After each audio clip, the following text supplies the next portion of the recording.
Olá, eu sou a Mônica e hoje eu vou trazer mais um estudo bíblico.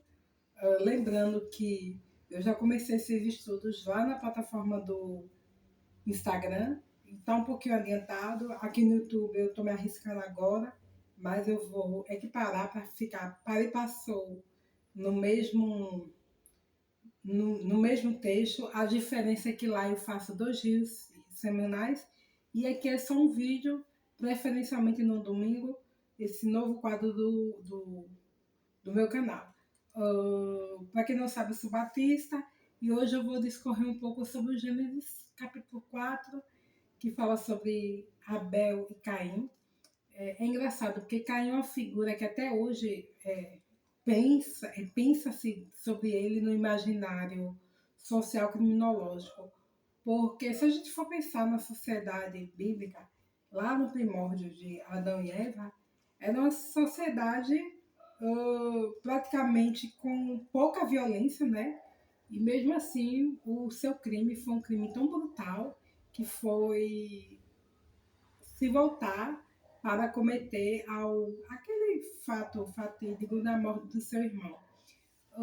Lembrando que socialmente a gente sabe que não existe sociedade sem violência. Eu acho que é Emily Durkheim que fala sobre isso, porque o caráter intrínseco da formação social é que existe a violência, não existe sociedade sem violência. Claro que algumas mais, outras menos. Em sociedades com menor índice de violência, é muito comum ver o fenômeno da anomia no sentido do SUI, né? Porque quando não existe essa violência de rua, as pessoas elas são acometidas também dessa tristeza e acometem contra a própria vida. Mas foi muito cruel e pense que quando eu penso em Abel e Caim, a gente lembra do que aconteceu, né, anteriormente, a partida de Abel. A Bíblia fala que Abel ofereceu ao Senhor do seu rebanho, das suas primícias, uma oferta ao Senhor. Paralelo a isso, Caim ofereceu também, só que o texto mosaico não fala de primícia nenhuma, fala de fruto da terra. Então, talvez o problema não tenha sido necessariamente no tipo de oferta, ou seja, porque Abel ofereceu um cordeiro e algo do seu rebanho, um animal, um bicho, e tinha que ter uma matança e expiação por sangue, ou porque Abel e Caim, em contrapartida, ofereceu o fruto e talvez não fosse aceito. Penso que não, porque até eles poderiam fazer uma troca dentro dos frutos da terra, oferecer ao irmão algo para ter um cabrito, um cordeiro, um bovino, mas acho que está muito mais atrelado a ele ter dado o fruto da terra comum, não foi primícia, e a gente entende que não foi uma oferta boa, aceitável diante de Deus. Tanto é que a Bíblia fala que o Senhor recebeu a oferta de Abel, mas não acolheu bem a de Caim. Caim cirou, ficou revoltado e quis se opor a isso. E ele chama o seu irmão para o campo, né? E ali ele atenta contra a vida do seu irmão. Deus sempre tinha aquele momento com o homem, e com a morte de Abel, o Senhor clama, o seu sangue clama a terra. E aí ele pergunta, inquire a Caim, onde está seu irmão? E ele diz, eu sou o guardador do meu irmão. Ele se esqueceu que Deus ele era onisciente, contemplava toda a terra, sabia de tudo. Inclusive, antes de Caim se revelar contra o seu irmão, o Senhor já sabia de tudo isso que ia acontecer. A onisciência de Deus vai além de todos os fatos. Ele tem a nossa história toda na palma de suas mãos, o entendimento de tudo. E Deus o requereu e disse, né, que se ele não se arrependesse, o mal iria dominar. E Deus colocou um sinal em Caim para que ninguém fizesse mal contra ele, para que ele tivesse a oportunidade de ver muito sobre o jugo daquele erro, a lembrança, a tristeza do seu pecado e talvez assim, por que não assim dizer, talvez um arrependimento. Alguns teóricos fomentam a possibilidade desse sinal de Deus sobre Caim poderia ser uma mancha, algo no seu rosto que evidenciasse logo algo pavoroso, ou a mudança talvez da sua cor de pele, diferente, distinguindo de todos os outros seres humanos que viviam, mas foi dado esse sinal e ele partiu. Penso que foi um cinema muito grande naquele casamento, naquela primeira formação de família.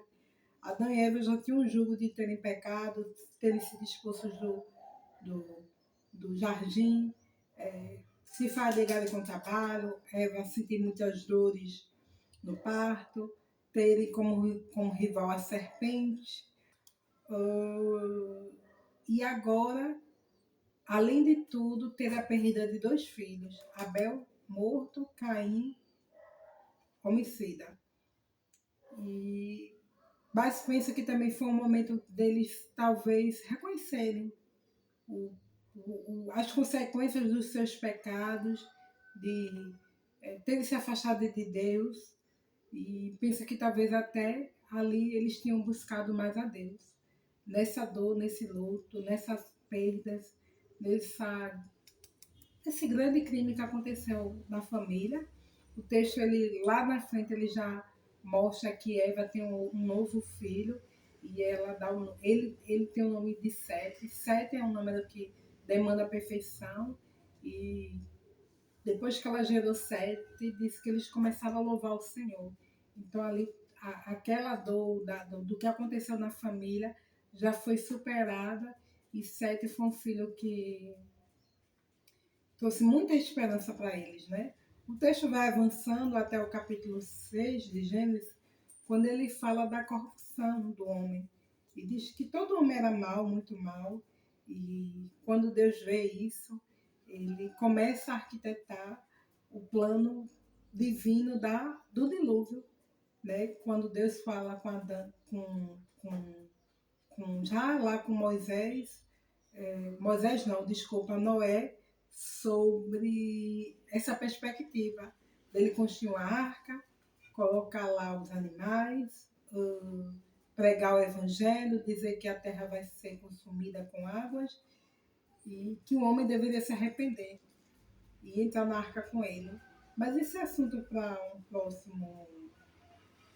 próximo vídeo, onde vamos discorrer melhor sobre essa maldade humana, sobre a pregação, os elementos que tornavam essa perspectiva da destruição da terra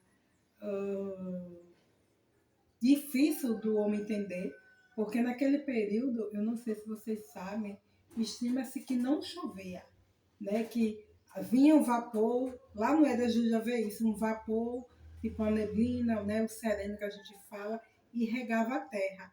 E possivelmente o homem contemporâneo Noé, ele só via água embaixo da terra, nos ribeiros, riachos, rios, fontes de água assim, mas não chovia.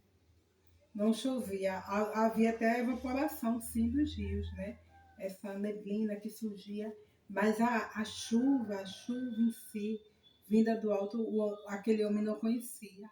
Mas Deus começa a arquitetar esse plano de dizimação dessa população, dessa humanidade terrena, pecaminosa, má, perversa, dando a eles uma perspectiva de que, se arrependerem, eles terão a possibilidade de salvar-se. E a gente pensa nesse primeiro plano, mas que vai remeter lá no futuro, depois de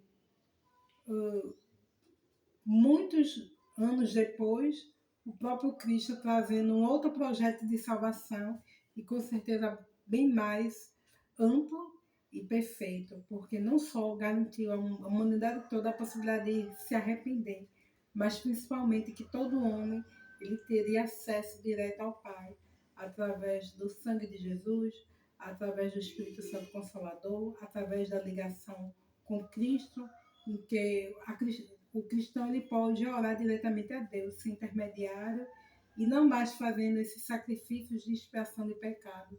Ele simplesmente pode confessar, arrepender-se e ter seus pecados perdoados. Tá bom? Obrigada e até a próxima. Tchau, pessoal!